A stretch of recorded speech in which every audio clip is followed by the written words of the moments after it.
Presentation of Dialogue on Idaho Public Television is made possible through the generous support of the Laura Moore Cunningham Foundation, committed to fulfilling the Moore family's legacy of building the great state of Idaho. Coming up, a special Dialogue Extra as I continue my conversation with playwright Samuel Hunter. The Idaho native has had his work performed all over the country, and early on in his career, he's already won top honors, including an Obie Award and a MacArthur Fellowship. We talk about the craft of playwriting, some of the actors he admires, and a new project he's worked on that's not for the stage. That's Dialogue next. Stay tuned.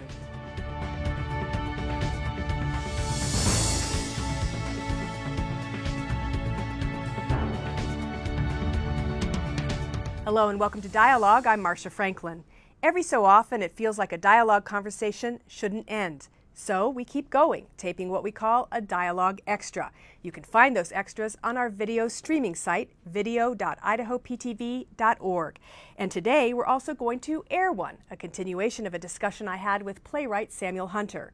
Hunter, who was raised in Moscow, Idaho, lives in New York. He's a prolific writer, and he's getting noticed. In 2011, he won an Obie Award for his play, A Bright New Boise. And in 2014, he was completely surprised to learn he'd been selected as a MacArthur Fellow, which carries a prize of $625,000 over 5 years.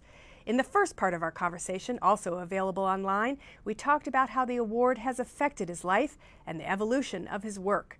In part 2 of our discussion, we delve further into the craft of playwriting. And Hunter tells me about a new project he was part of, one that isn't for the stage. Take a listen. I wanted to touch on some things we didn't have time to in the main program, and that has to do a little bit more with playwriting today. First of all, as you mentioned several times in the main show, you sent me plays to read. Yeah. That's because I couldn't go to the library and get them, and I couldn't just buy them from Barnes & Noble. Why is that? Why are plays, it seems like they're the last bastion almost of an artistic entity that's so tightly held in this era of the internet? You'd think that the scripts would be all over the internet. And to a certain degree, they are, which is why and as somebody who does a lot of rewrites throughout productions, you know what I mean? Like I was doing rewrites on The Whale through the 4th production of that play, and so, you know, in some senses you want to keep the play kind of tightly held because you don't want those electronic copies getting out. But I think this speaks to a larger issue, which is that plays aren't really published as literature much anymore. we used to read them in high school. And I guess we do now, but not really contemporary plays. No. I mean, maybe some, but you know, and most of my plays, right now I have, I think 6 plays published through Samuel French.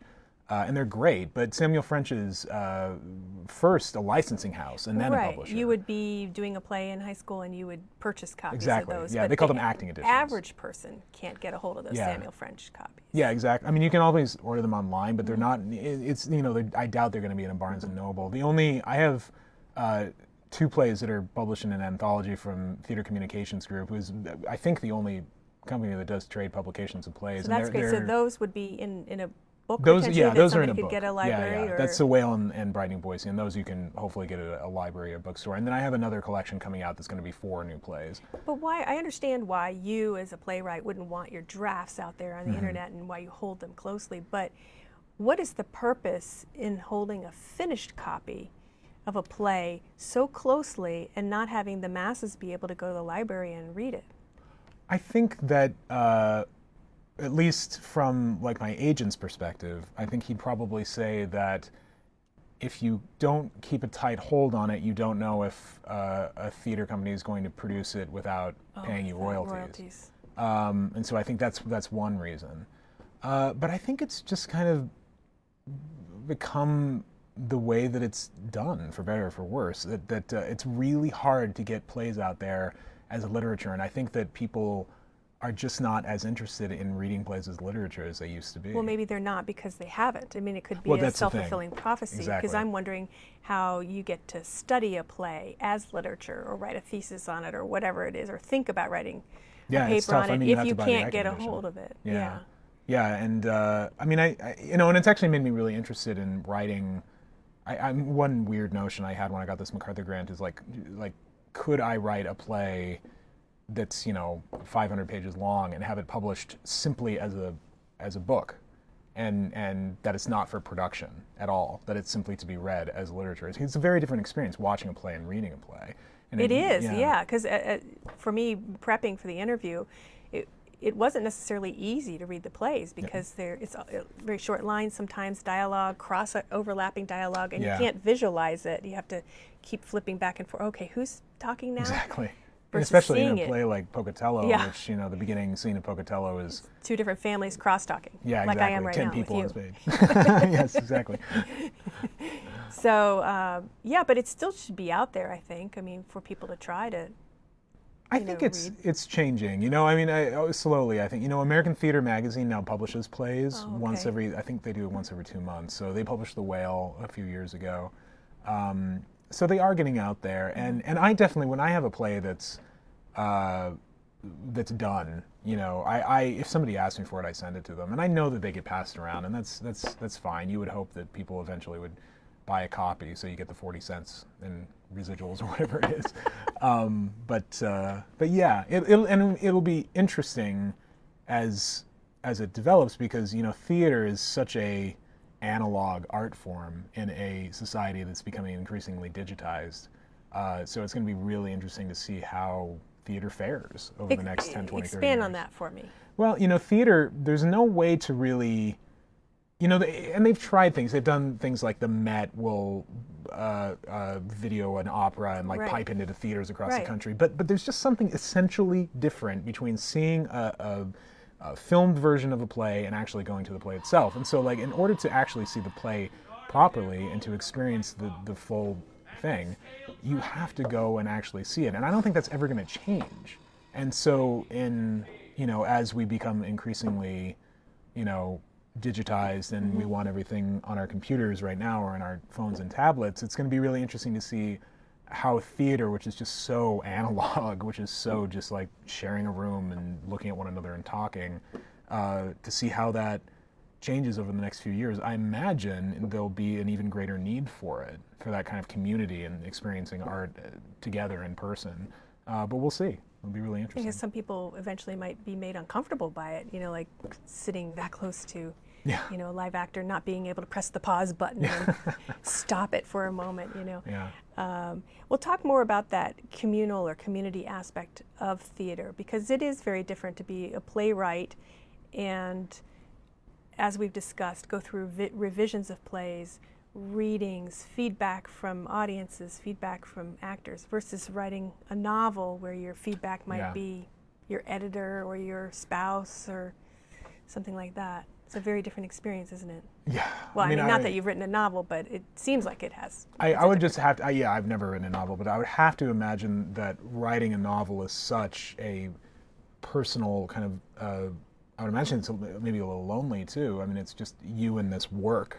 And I think that the experience of reading a novel is also very personal. It's just you and this work. But theater is something fundamentally different. And so I think the whole process of making a play, therefore, has to be fundamentally different than say, the writing of a novel.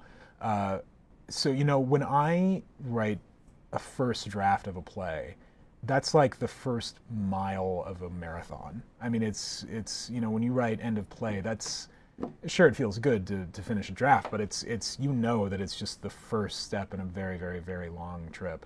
That'll involve me showing it to people I've carefully cultivated, directors, dramaturgs, actors even, who I trust, to hear what they have to think about it. Then I'll do rewrites based on that.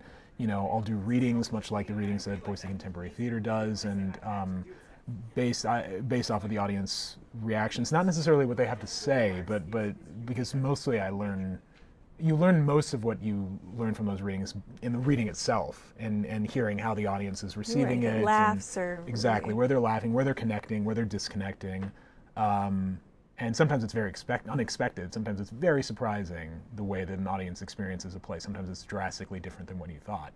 And that process is huge. I mean, that process can take years. Whereas the writing of a first draft can. The quickest first draft I've ever written was like 6 days. The revision process was years, but sometimes It just comes right out of you. yeah, sometimes if the story is Yeah. out there, a play is in and of itself, 20,000 words. It's not a huge tome. You know what I mean? It's something that's kind of manageable, and so you can write a first draft fairly quickly. Do you dream any of your sequences? I don't think so. I can't remember ever. Because sometimes with your pulling more something from a absurdist ones, I was like, I wonder if this came out of a dream. dream. Maybe, I don't know. Yeah. I don't know if I've ever. Maybe early on, some of the more absurdist elements. There actually might be a few things from Five Genocides that like came out of dreams or something like that. But no, normally I actually don't remember my dreams most of the time. It means you sleep well. That's good. Going back to the communal nature, were you, as a younger person, because you're still young in my eyes, were you popular? Were you part of groups in high school to know how to, do this communal process, or is that something that just grew out of master's degrees and education? I think I've always really liked being around people. But as a kid in elementary school, I was actually very isolated. Like I remember my parents were kind of worried about me because I would spend recesses just sort of like walking around by myself, like at the corner of the playground, not talking to anybody. And I think later on, when I was a teenager, when I started doing theater, what appealed to me so much is that there was this kind of script for it. There was a script for social interaction and for like interacting with people. And that's not to say that like plays taught me how to interact with other people, but I think the experience of making a work of art as a community just was so wonderful for me and felt so good. Suddenly I was a part of something, and something, and I was never good at sports, so I could never feel like I'm sure a lot of kids get that from sports, that they're on a team and they're doing something together and they have a united purpose. And so not being good at any of that, I floundered a lot until I found theater. And there's a role for the audience as well in that community. And some plays now are actually having the audience participate in the decision about where a play goes. Right. Should the turns that it's going to take. Yeah. So it's very interactive. Maybe going back to what you were saying is that's one way to make this analog form more interactive, is have the audience have choices. Yeah. Kind of like improv in the ways that the play goes. We'll see. What is it like to see an actor verbalize your words? I know that only happened to me once. I had the privilege of working with Sean Astin. He narrated a documentary that I did, and I wrote for him, the intro and things like that.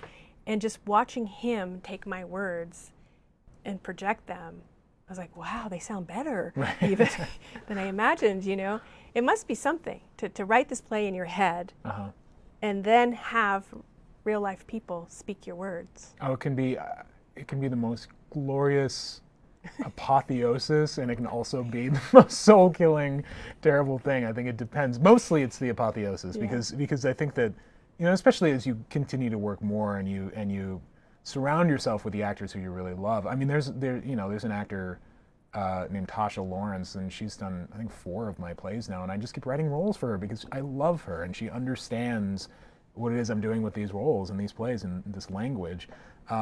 So what I love about working with somebody like Tasha is she elevates the play. She teaches me things about the play as she does it. When I see her working through a scene and trying to make sense of a scene, it's almost like she's dramaturging it for me right before my eyes.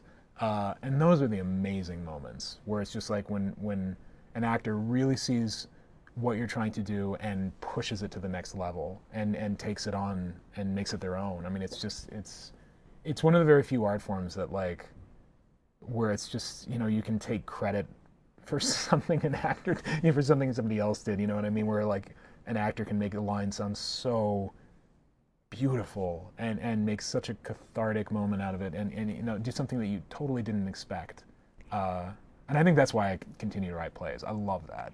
As opposed to, say, TV or movies? I'm sure it can happen in TV and film too. I think that, TV, I think the writer is a bit more central, but certainly in movies, it's all about the director. The writer is really... Would you want to write for either form? I did a little bit of TV this year. I actually did my first television project. It was 10 weeks, and it was very interesting. It was a very atypical experience in that we had total creative freedom. The room was very small. The people were lovely. So that was great. What was it? It's a show that's not going to premiere until next year, and it's called Baskets. It's Louis C.K.'s show that he's making with Zach Galifianakis, and it's a terrific show. Louis C.K. wrote the pilot, and then Zach Galifianakis was in the room the whole time with us as we developed the whole season, and it was fantastic. We had just complete creative freedom, and it was really great for me to stretch different muscles. Was it fun enough that you might consider doing it again? Yeah, I think though the equation that I really want to maintain is I don't want to let it take over. I think that television is great, and it also, for the first time, I have a health insurance through my job, which is fantastic. But I think that I want to be very careful to keep it, to like 30% of my work, or somewhere around there, Because you can create really interesting characters, particularly on cable television. Yes, and this is cable. This is FX. Yeah. I mean, it's a real, it's a really great time for TV, right? I mean, some people out there kind of are saying, television is stealing all our good playwrights, but the fact is, most playwrights, if not all playwrights, can't make a living in the theater, and so a lot of them just move on into jobs in finance or get law degrees or something. And so what television is doing is allowing these playwrights to keep writing plays because they're supplementing their income with television income. So I think it's great. How is it like writing female characters? How's that for you? Where do you go for I don't know if I fundamentally go to a different place, actually. I mean, I'm sure I do in a certain sense, but I think that like writing somebody who's not you, it's always about putting yourself in somebody else's skin. I mean, it's probably the same way for me it's probably the same thing as if I wrote a female character than if I wrote a character who's 80 years old. It's just about shifting your realm of experience. Mm-hmm. Some of your topics, I have to say, they're quite prescient. I mean, you wrote about Hobby Lobby in Brighton, Boise, and then Hobby Lobby becomes the centerpiece of Supreme Court case regarding religion, but also regarding gays. You wrote about a man who was beheaded in Iraq, and unfortunately we've seen that. You've written about the last workers at a rest home, a retirement home, and that has been in the news. They're very current topics. Yeah, I think that it's that delicate balance of, because I never want a play to be called topical, because I think that there's a lot Sounds like an ointment anyway. Yeah. Yeah, but I think that, there's just like a lot of plays out there that are like, this is the play about issue X, right. You know what I mean? And then, and that issue then overtakes character, it overtakes story, it overtakes catharsis, and it overtakes emotion. And so I think the balance is really delicate, that I want to write something that does feel current and does feel like it matters to an audience in 2015, but that it's not so locked into its own time that it's not going to matter to somebody 15 years from now, 20 years from now. And that's the balance. Things have, speaking of current and topical, in just the 3 years since you and I last visited, things have really changed in America, particularly in the issue of gay marriage, right. Gay rights. Even in Idaho, I mean, because I know you've said before that there was a creative tension just putting a gay character in Idaho. Right. But things are rapidly changing. How is that affecting your story writing, or is it? I think it's gotta be. I think that it's becoming more every day, you know what I mean? And especially in our narrative. I mean, when I was a kid, you would never see a gay kiss on television. I certainly can't think of anything that was on, I was born in 1981, so up until I left for college in 2000, I don't remember seeing very much gay content at all on television. I mean, there was like Will and Grace, but I mean, they would never show like two men kissing each other or something like that. And now you see that. Now that has a place. It's not so risky. So, and I think it's just going to continue to change. So then you have to push the boundaries some other way. Yeah. Well, in a certain way, I think that's what this play I wrote called A Great Wilderness is kind of about that. It's about this man who has spent his entire life counseling gay teens out of their homosexuality, and he's now at the end of his life, and he's taken one last kid on, and the play is kind of about, it's kind of elegiac in a certain way toward this time and these people who are going away. You know what I mean? And I think therefore it treats its central subject. Meaning the people that are doing the reparative therapy. Therapy. Yeah. Which, I mean, and in the play, and I think this is why the play rubbed a lot of people the wrong way, especially people in the gay community, is that the play treats them with respect. And because that's one of the parts of the, I mean, that going back to the main show, we're talking about empathy. Right. That's the part of the play that I really was drawn to, was that you wrote this character and you tried to get inside his psyche and understand why he was doing what he was doing. And rather than judge him. Exactly. You know, and rather than just say he's a crazy old bigot, Right. which I think that 90% of the people who see the play are really frustrated with it because they want the play to be about a crazy old bigot who gets schooled by a young charismatic teenager and then changes his ways at the end of the play. But I just feel that that narrative was dishonest. And also, I think I've seen it before.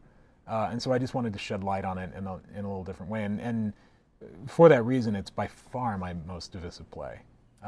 It's made a lot of people very angry, just for the simple fact that it's treating this guy with compassion, and it's sort of built on the notion that this guy has been quote unquote counseling these teens out of their homosexuality out of a place of love and concern rather than bigotry and hatred.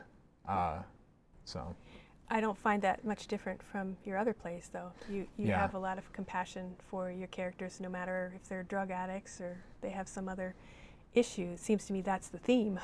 I think so. Somebody shouldn't be too surprised. Right. that you I think it's just such a touchy issue. Compassion. You know? Yeah. And especially because the play presents itself in one way in the beginning, you really think it's going to be a play where this guy gets schooled. You know what I mean? And there's going to be the power speech toward the end of the play where a character puts him in his place, you know, and that just doesn't happen in the play. Although, and I won't give it away, the man does have some questions of his own about himself. Yeah, no, the play is a tragedy, and because that's what I think it is. It's a tragedy. It's, you know, a man like him who's built his entire life on this thing, you know, this idea that is crumbling. Would you like to have a play on Broadway? Most of your plays have been off-Broadway or off-Broadway. Is that a goal, or does it matter? I certainly haven't been seeking it out. I mean, look, there's some really great plays on Broadway. There's a lot of bad plays on Broadway, too. And I think that the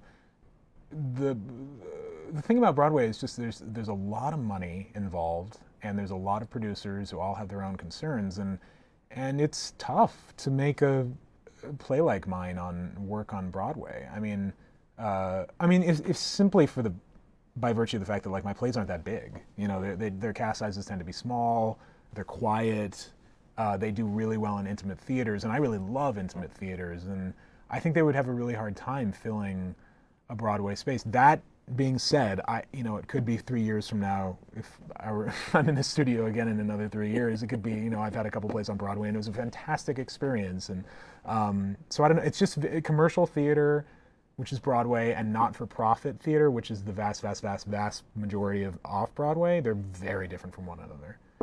And I think that you can write a play that opens off-Broadway and have it not do very well, either critically or in the box office, and it's not a big deal. You know, but in Broadway, that's a huge deal. You mentioned an actress that you enjoy working with. Are there any other stage actors or actresses that we should watch for that you think are up and coming? Oh, there's an actor who I adore working with. I don't even know if he's up and coming. I think he's already arrived. Coming. He's arrived. Yeah, because his name is Gideon Glick.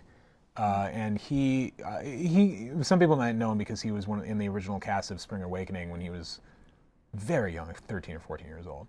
And now I cast him in a play of mine called The Few that we premiered in San Diego and also in New York, and he was amazing in it. You know, talk about an actor just lifting apart and just filling it out and making it their own, and he did that just beautifully. It was like his performance was just sculptural. It was beauty. And so he got a big Times profile because of it, and now he's the lead in a new play by Joshua Harmon, and I'm so embarrassed I can't remember the name of it, but it's in a major off-Broadway house, and he's the lead. But I'm still going to try to work with him as much as I can. What are you working on now, right now? Right now, I'm working on a couple different plays. I'm working on a play that's going to be commissioned. I'm not sure which commission it is yet. I have a few that are out. I'm working on a first draft right now. I'm excited about it, and so I'm still sort of in the stage of putting all the pieces together. And then I also have But you can't really talk about it, it sounds like. Yeah, I'd rather not. Okay. I'd rather not. I mean, Gotcha. I'll say it's a group about it's a play about a group of young missionaries who are about to go off to an Arab country to evangelize. Okay. And it's all set in a church basement, and it's all about their training. In Idaho? In Idaho, okay. yeah. And so it's kind of the ticking clock of the play is leading up to when they go. And then I have this other play that there's a theater company called Theater Breaking Through Barriers in New York, and they are a theater company that works with a lot of actors who have disabilities, but also able-bodied actors too. And I've written a number of 10-minute plays for them, I think 3 at this point, and they came to me and they asked me if I'd be willing to write them a full-length play. And I just couldn't say no because there's one instance where you couldn't say no. Yes, yeah. Well, artistically, I couldn't say no. Yeah, and because there's these 2 actors, Shannon DeVito and David Harrell, who've done a few of the 10-minute plays that I wrote, and they're just fantastic actors and really good people and really smart. And so I'm kind of developing a play with them because I want to write the role specifically for them. But I also want to be very true to their own experience and how they're, what their lives are like. And so I'm really folding them in an intense way into the process of building the play from the ground up. We actually just had a meeting where we were kind of outlining the whole story and talking it through. So those are the 2 projects that are sort of on the burner right now. Well, great. Well, we'll look for those. It's always so nice to talk with you. I appreciate you making the time for that, and I look forward to having you come back again and update us on your latest creative ventures. I'd love to, anytime. If you'd like to watch this extra again, or the first part of my conversation with Samuel Hunter, check out our video streaming site. That's also where you'll find a program and extra I taped with Hunter in 2012. Just go to video.idahoptv.org and click on Dialogue. For Dialogue, I'm Marcia Franklin. Thanks for tuning in.